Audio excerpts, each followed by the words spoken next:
वंश की वृद्धि नहीं है।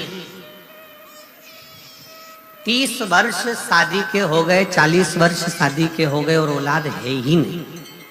डॉक्टर ने भी हाथ ऊंचे कर दिए,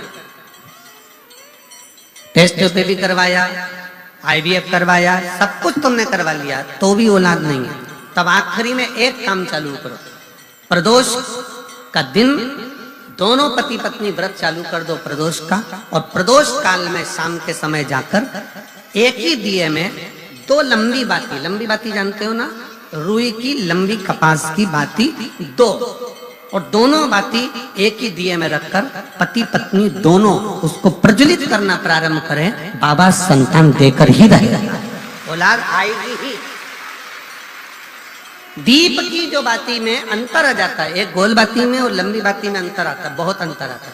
पितरों के लिए गोल बाती का प्रयोग बहुत कम होता है हमारा, देवी जी के लिए, माता रानी के लिए, जगत जननी के लिए गोल बाती का प्रयोग बहुत कम होता है हमारा, ध्यान रखिएगा। एक पितर के लिए, एक जगत जननी जगदम्बा दुर्गा भवानी के लिए गोल बाती का प्रयोग कम होता है, लंबी बाती का प्रयोग ज्यादा होता है। क्यों? क्योंकि हमारे घर की कुल देवी और हमारे घर के पितर हमारे वंश की वृद्धि करें, इसलिए लंबी बाती रखी जाती है, जिससे हमारा वंश बहुत लंबा चले, बहुत उन्नति की ओर बढ़े, इसलिए लंबी बाती का प्रयोग किया। शिव महापुराण की कथा कहती है 5 जगह पर हमारा जलाया गया एक दीप जो प्रदोष के दिन प्रदोष काल में लगाया जाता है, 5 जगह पर भारी पड़ता है। पहले नंबर पर जम के बोलते जाओ, काल सर्प दोष। दूसरे नंबर पर पितृ दोष।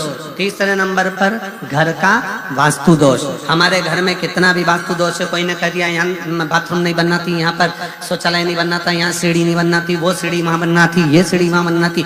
तुम पूरा घर तोड़वा के देख लो, उसके बाद में जैसा वास्तु वाले वैसा करा कर देख लो, उसके बाद भी तुमको शांति नहीं मिले तो समझ लेना कि तुम्हारे घर में अब वास्तु दोष तो तुमने दिखाकर समाप्त कर लिया, फिर भी वो समाप्त नहीं हो रहा, तो प्रदोष काल का लगाया गया प्रदोष के समय का दिया आखिरी में वास्तु दोष को भी समाप्त कर देता है और उसमें भी फल प्रदान करता है।